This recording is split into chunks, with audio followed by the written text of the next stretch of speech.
Here are the steps I'll take you through today. Basic tools that I use for making models, tips for nub removal, and how I fix seam lines. Starting from the snapped kit, like this, and finishing up with a cleaned, primed kit like this. Hi, I'm Linc and Wright, and I made this YouTube channel to share with you my experience as a professional model in Japan. Thanks for watching and please subscribe. Okay, let's go! Here's a sample selection of the kind of tools that I'll use on every model build, especially for Gunpla.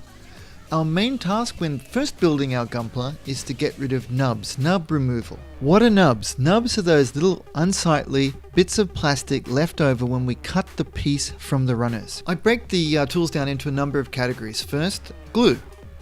Usually I'll use a super thin glue, that's one of my favorites. Then nippers. Nippers I'll either use just a premium nipper, depending on the kit, or a combination of one of the cheaper sets of nippers for the first cuts, and then using the premium nippers for the second cut. Next I'll use a selection of files, sandpapers, and these new guard hand stainless holders that I've got for using with their sanding cloth. They're brilliant. Along with that, I'll also be using a series of foam sanding materials, which have another and slightly different purpose. And last but not least, a selection of emery boards. I've got this one from Daiso for $2.80 here in Australia. And they have three components. The pink is the rough one, white for medium, and then the grey is a polishing step. For the advanced section, I like to use some soft lacquer putty like this and some sculpting tools to take care of the seam lines. Nipper strategy 1, attack the insertion point. See how the nub is at the bottom? So if I try to cut it in there, the angle can go in too far, and there's a chance that I'll end up cutting into the plastic.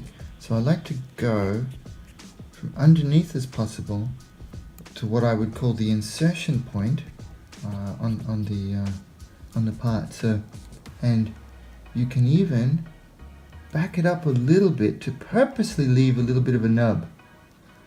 You can see it here. I'll try to get it in camera. I'm leaving a little bit left over because see how the lower end nippers will slide in a little and boom. But that way it's safe and I know I've left over enough plastic. Let's try for another close up in here. It's going off the back here. You hard up like that. Chance of damaging the part with these cheaper nippers. Cut it back a little bit and very safe, but it does leave that nub, but we can fix that. Pull it in again. Huge nub, but yeah, this way the part is safe. I've not damaged it. I've missed a lot of cuts in my career. So that's one way to get very safe cuts with a standard nipper like this. Let me give you a very quick comparison with the top of the range nipper from Guide Hands, the 5-star one. One of the key things here being, it's only sharp on one side. This side is the push against, and this is the ultra sharp cutting end. I'm going for the same part.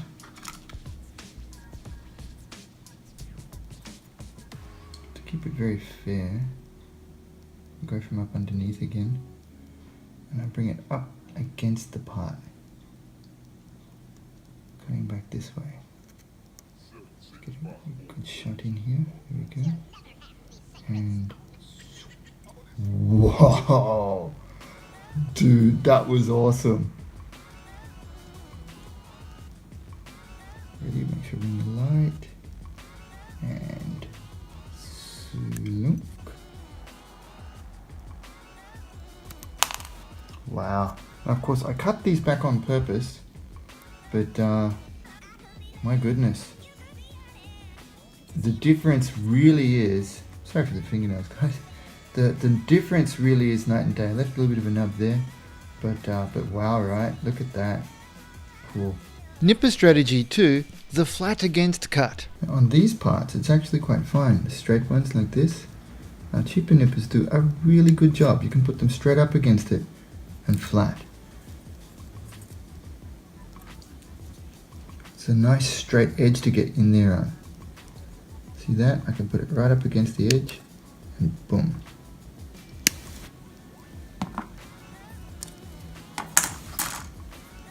You can see the nubs are minimal. That's why for a very cheap pair of nippers, they're great. Nipper strategy 3, the combo deal. Like with many of the magic spells in our big book of spells, combining our spells makes them more powerful. And the same can be said with our nipper strategies. You can see just now I've done an insertion cut. Now I'm segueing into a flat against cut. You can see it there and boom. So being able to flip through and being proficient a flat against and insertion cut at the same time there, boom. Now moving between these saves us time, and I feel the precision of the more expensive nippers helps me to make safer cuts. And that can sometimes be worth the extra you pay for them. Nipper strategy 4, death by 2 cuts. Now by far this is the most tool and time intensive strategy to use with nippers, and it entails using a cheaper basic nipper for the first cut and then using a premium nipper for the second close cut. Saying that though, it is probably the safest way to ensure that your parts come out very clean, and in the long run, actually I find it saves me a little bit of time with cleanup because the premium nipper gets such a close cut. Also, it does tend to help, as long as you're careful, it will help your premium nippers to last a little bit longer because we're only using them for precise surgical strategic cuts, and I find I put them down a little bit more safely after I do these rather than when I'm doing my bulk work. I hope that works for you too. The overall strategy is simplicity itself. Using your cheaper cutter, make sure you choke back a little bit from the insertion point to make your primary cut. Then when you have the piece in your hands like this, you can position it perfectly to come in for a flat against cut with your premium nipper. Here is just an interesting aside. I wanted to test out the Wright nipper versus the guide hand 5.0, and there's really nothing in it. They're both excellent nippers. The Wright does just come in a little bit cheaper. So on my next kit, when I'm rocking my death by 2 cuts nipper strategy, I'll be going with the normal guide hands first and then the Wright for my precision cuts. Next, for flat surfaces like this, once I've trimmed them down and got most of the excess plastic off, I like to use a flat surfaced filing device for these as well. One of the ones I quite like is, where's it got a brand on it? It's a Tamiya. This is a Tamiya plastic file. Also, I've been really liking these ones. You can see it in another video I've made, but the guide hands files. And these they've got the numbers on them so I can remember. It's a 240, 400, 600, and 800 grit. Now first of all, the reason for using these, the flat edge, is that you can keep it perpendicular. Nice and simple, right? Now, so long as I keep it very careful and steady, it will take off the nub. Too easy, right? Now, one of the downsides to the file, of course, is that it's one grip file. So, I'm very nervous about pushing too hard with these. That's one of the reasons I quite like this one. It's got a sanding paper on the other side. Now 240 is quite aggressive. So, you can see it scratches up your plastic quite a bit. But it makes very fast work of the nub. So what I do is I do most of the heavy lifting with the coarse grits, and then repairing the plastic is basically what these guys do. So I'm keeping it nice and flat like that, even pressure. There's an old toothbrush.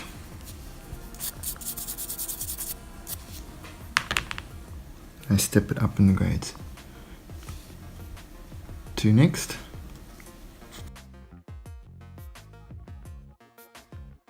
It's basically repairing the plastic surface, not so much the nub.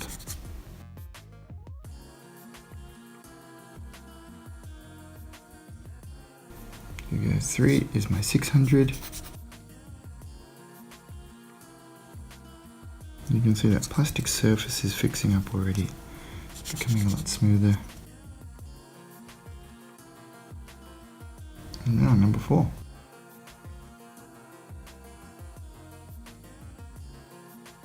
Now for painting, that's generally enough. If you're worried about it being just a little bit too rough at the end, you can use one of these 3-step sanders. This one's from Daiso. Okay, you pink, the roughest one. And you're polishing the cracks out, polishing the scratches out. As you can see, it's much smoother. Next with the white.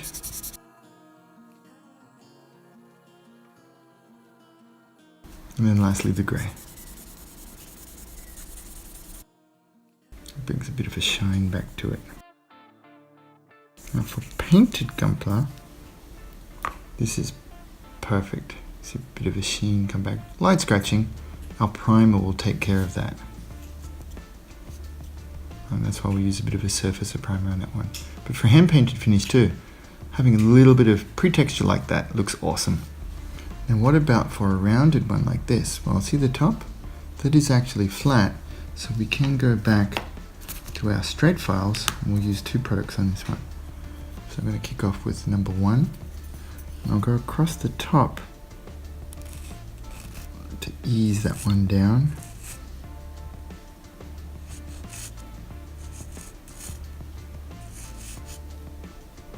And you can see that's mostly gone.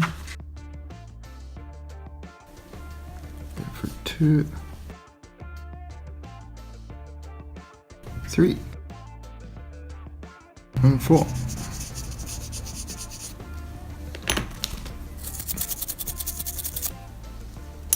And I do it to check with my fingernail because you can feel it. Yep, that nub's gone. However, here you can see this one is stuck on the outside there. And it's curved, so that's going to be difficult. So for that one, I use something like this. 400 God Hands tool. It's good for the rounded motion like this. Because it's foam backed and soft, you can polish it in like this.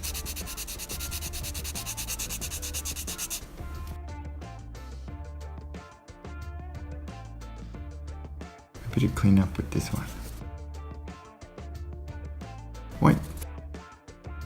And great. Boom. Might need a little bit more work.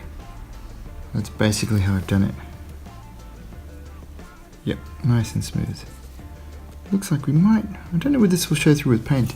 It's always a bit of a gamble.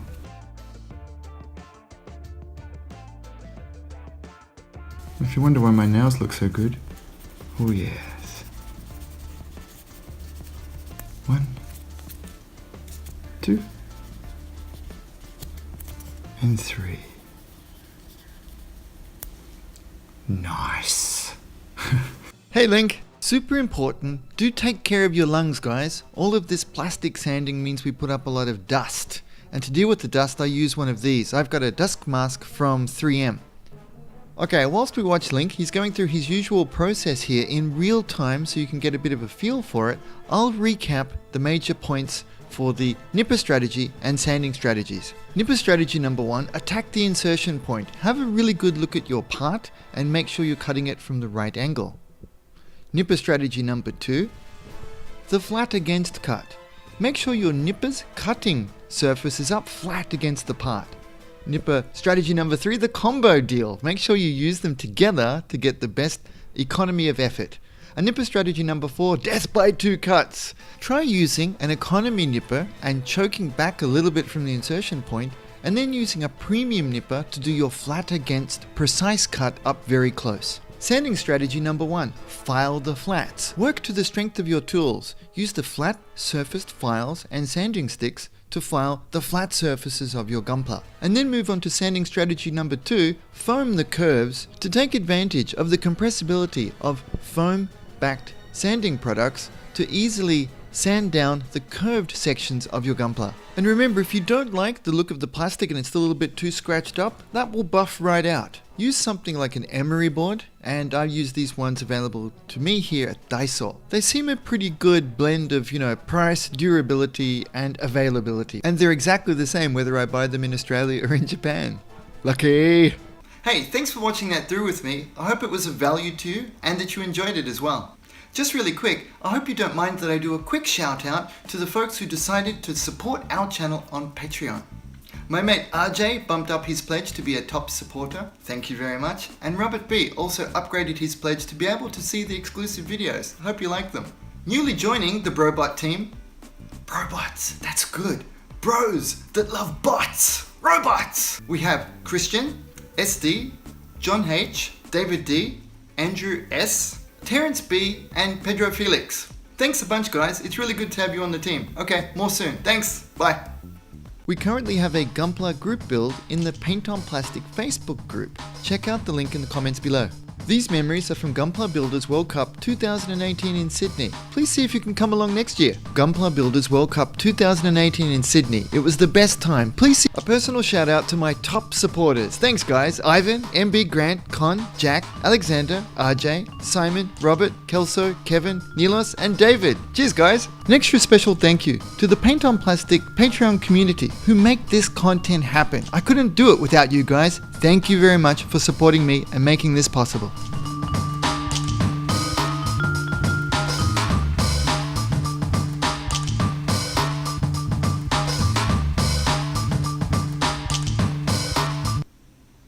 Oh, hi.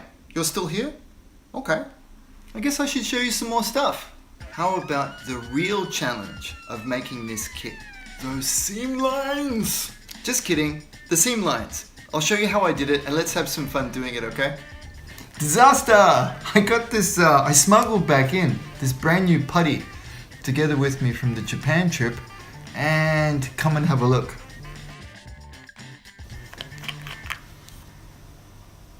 Oh no! As soon as I cracked it open I could see that it's almost all dried up. Now all is not lost. What I'm going to do is, for this actual workbench, so there's stuff everywhere, this is a lacquer putty. So, using some the Gaia Notes lacquer thinner from this one. So I made this and I drilled in some 1.5mm little holes there, and what it allows me to do is, it's very convenient for tipping in the thinner like this. So what I'll do is, I'll fill this up to about the rightish level, maybe just a tad more. See that? And I'll leave it overnight.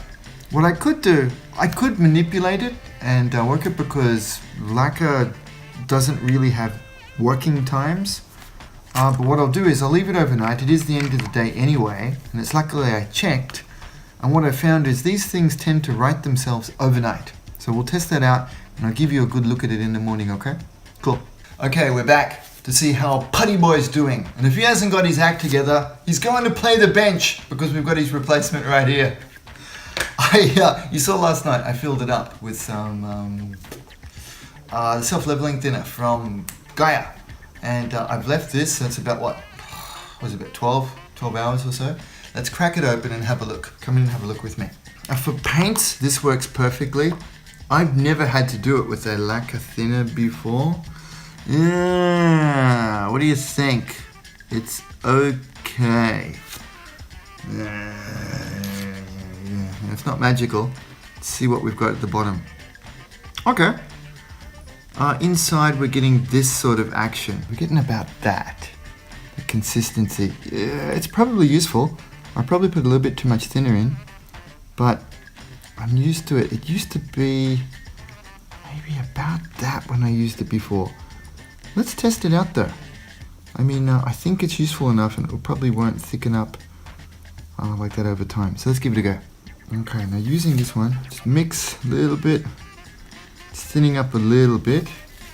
I'll scooch out some of this on the side there. I don't want to get too messy. So it just needs to go on relatively thinly. And I'm going to put it into some of these seams on the back. Now being as this is, oh that looks great. It's a really good consistency.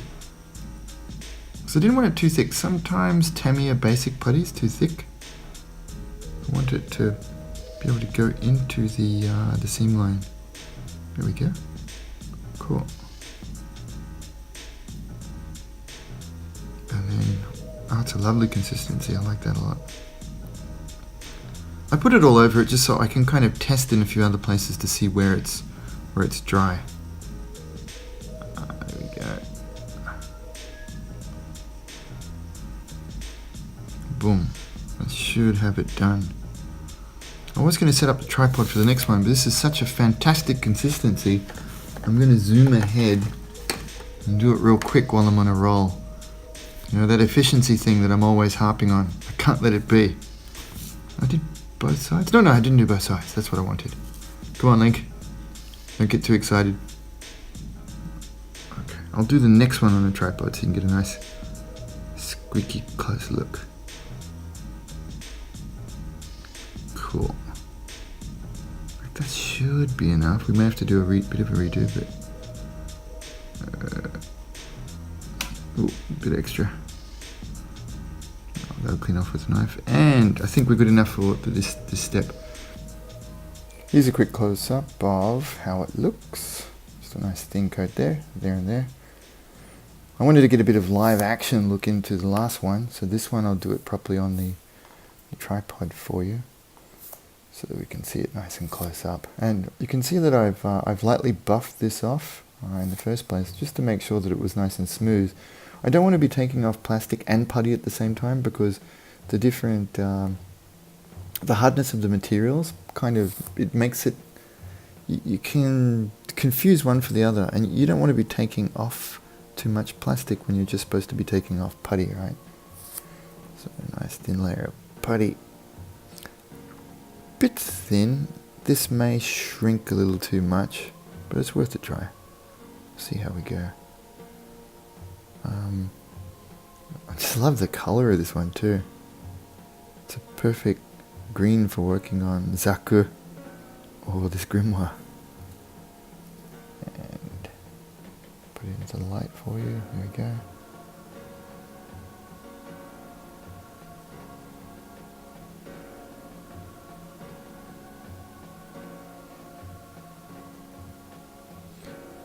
Now, it might be a bit soft because of the lacquer thinner content, but the cool thing is that it will dry off quicker because of the lacquer thinner content. Pluses and minuses all the time. There, you can see a bunch of it's drying off there already. We'll see how the thicker parts lay down in the middle there. Cool. Okay, drying time. Let's go. Oh yeah, one more quick tip that I wanted to share is cleaning these up. I can cap this now. And if in the future this, I imagine over days now when I pack this away, this is going to solidify down. The the hot solvent will keep working its way into the putty, and it will probably mix up so that it will return closer and closer to its its intended consistency. But even if it just stays like that, useful. I'm happy to use it like that. Get some of this back on the glass there on the side. Now, to keep my tools clean, I'll just, if you haven't seen this before in my media, I like to use, I have a bottle of this stuff handy, and tool cleaner. Tool cleaner is, I think more of what our friends on the interwebs often refer to as a hardware store lacquer thinner, and it's got much more. See, I don't work in a studio; I work at home. Much harsher chemicals, which is great for cleanup, but horrible for paint thinning and what have you. So you can see how OCD I am. I can't do it in the middle. I've got to do it on the edge. I'll just get rid of the rest of this here, and there we go. It's pretty good. Quick swizzling here, and that should take the rest off. It keeps my tools nice and clean and ready for duty straight away. Small things like this, you know what I mean. They help. If you let your tools get too dirty, and they're not there for you when you need them. It's all about saving time and being able to enjoy those rare little hobby moments we can get going in our life. You want your stuff to be on board for you. Otherwise, you're playing the bench, putty boy.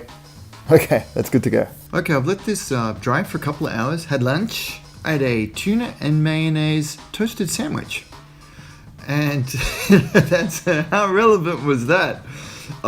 It's dried pretty well. Fingernail test, and we look pretty good. I know I should leave it a bit longer. Ooh, but you know, I want to get this to you guys quick. So let's try this out. I've got my sandpaper here in order. 280 I think will just be too rough, so no. I'm going to go wet. So God Hand 2 for me means 400 grit sanding cloth. Let's test it out. Can you hear the birds going crazy here? That's the, you know, the weather's starting to warm up. So hopefully for you guys in the Northern Hemisphere suffering with the summer, it's cooling off for you. In our weird doppelganger world, right? Now, when I'm sandpapering this stuff, if it's grippy, if it feels like it's gripping, you know you're too early and you gotta wait. This one, it appears to be coming off in a sandy way, which is good. It means it's probably dried enough to do this. So let's see how we go. By that stage, we should be mostly, oh, looks alright. We should be mostly plastic by there. My sanding cloth here is getting a bit old. 2 models is, you know, I use them a lot on the SG Sasabi, so, you know, for longevity, they're quite good. I quite like them. Yeah, that looks good. Now, no matter how long I've been doing this, how good I get at it, I can never tell if seam lines are perfect. I'll be honest. Don't beat yourself up about it. We can just never tell. This looks pretty good to me. So, one of the best ways to try it, of course, is to prime it. And that will be in the next video. This video, I just want to get this one ready for paint. And this will be the last step. So, that's it. These ones I give it a quick buff off just to get rid of that extra putty, and the main surface should look like that. We're looking pretty good. Again, clean up these ones. This one's a little bit thicker. I'm a little bit worried it could grip off. Do you know what I mean? Grip off. As weird as that sounds, it's kind of what it does, right? You get it on the sanding cloth, and everything seems good, and then zing, you pull it off. That's just because you haven't waited long enough. Okay, now we seem pretty good. It's just, I think my old sanding, it's really weird to say sanding cloth. My sandpapery stuff here has worn out too much. But I don't want to go any harder. I don't want to go with a coarser grit because it will just rip it out. And then you got to do it all over again. It'll put me back, you know, half a day. Okay.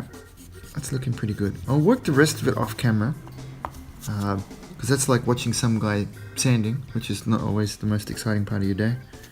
But this one, look at that. Can you see? Let's get in for a real nice close-up. See how it's a very fine, smooth putty. That's why once I tried this one, Koyokoyama Sensei gave me the idea for this putty. He said, yeah, get some of that, it's really good stuff. Quite unknown, not many people know about it, but it really sands off to wonderful finish. Once I've done a bit more work on this, I'll come back and show you. I'll take at least a photo of the finished work so you can compare it. Don't beat yourself up if you can't get this stuff. Don't sit around, you know, oh, Linc showed me something I can't get. I hate him for it. I was totally ready to go with this. If I couldn't bring the finishes putty back to life, I would have gone with this, nice and safe. Okay, here we have Plastic Man, all de-nubbed, cleaned, seam sealed, the lot, the works. It's actually a lot of work. If you want a kit to be pristine and smooth and perfect, perhaps not. The Grimoire might not be for you. It is like it's relatively new, but it's a difficult kit to completely clean up, and the plastic does nub a lot because of the colors. Particular challenge points are these forearms. Come in for a close look. See the green putty there. Now I'm about 80% with this guy, which, you know, for a medium kit like this, 80%. I prefer 100. I'd rather be 100% confident, but I'm only 80% confident that I've completely fixed this up. And that was spending probably twice as long as I expected. That's just the nature of kits, isn't it? So, the show must go on. You guys, thank you very much. You seem to love my video tutorials, so I've got to get this guy into operation. So this was as developed as I will make it for the plastic step. So most of the work, 90% of the work has gone into this. There's quite a few spots to clean up. Again, this was This was the bulk of it. But probably the most difficult part to fix was up here. There's some seams up here. I mean, we could leave them as a detail, but I had it in my mind that I wanted to fix them, and about halfway through immediately regretted that. That's just something that happens with kids, right? This one went together as is. I did not fix it at all, because and once I do the scheme, once I show you the scheme that I'm doing with this piece, you'll see why.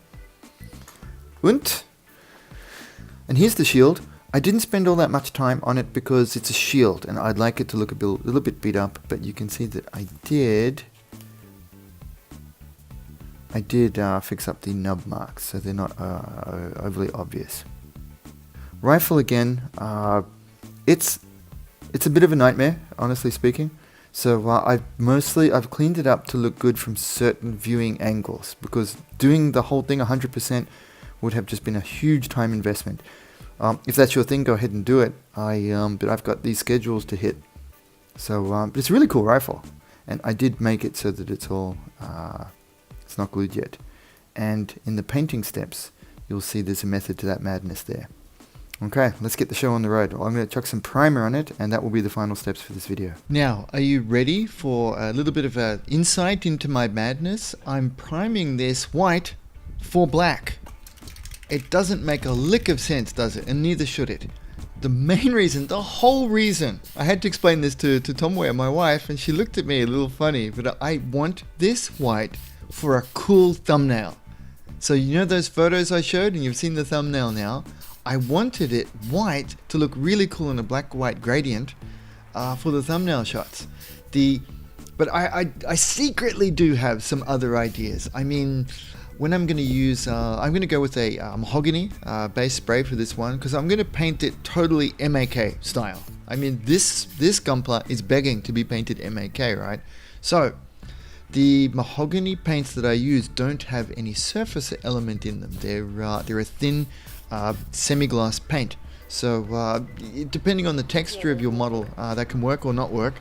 This one, because of the seam lines, etc., I did want to use a primer that has a little bit of filler in it. This white, well, it's Mr. Surfacer, right?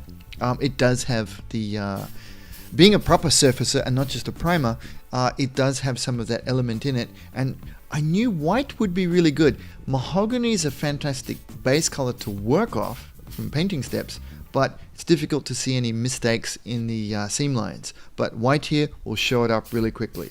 One more funny thing, when you're going to prime outdoors like this, make sure it's a really windy day so that it makes it super difficult. Hey, thanks for making it through with me. I hope you really liked it, and as a next step, let's MAK the hey out of this guy. So it's going to be 100% hand-painted MAK style finish, bringing it over to the Gunpla universe. That should be lots of fun. We'll do it soon, okay? More soon. Thanks a bunch, guys. See ya. Or should I say, thank you, brobots. I really kind of like that. It's so dorky, but so cool. Bros that love robots. Okay, thanks, guys. See ya.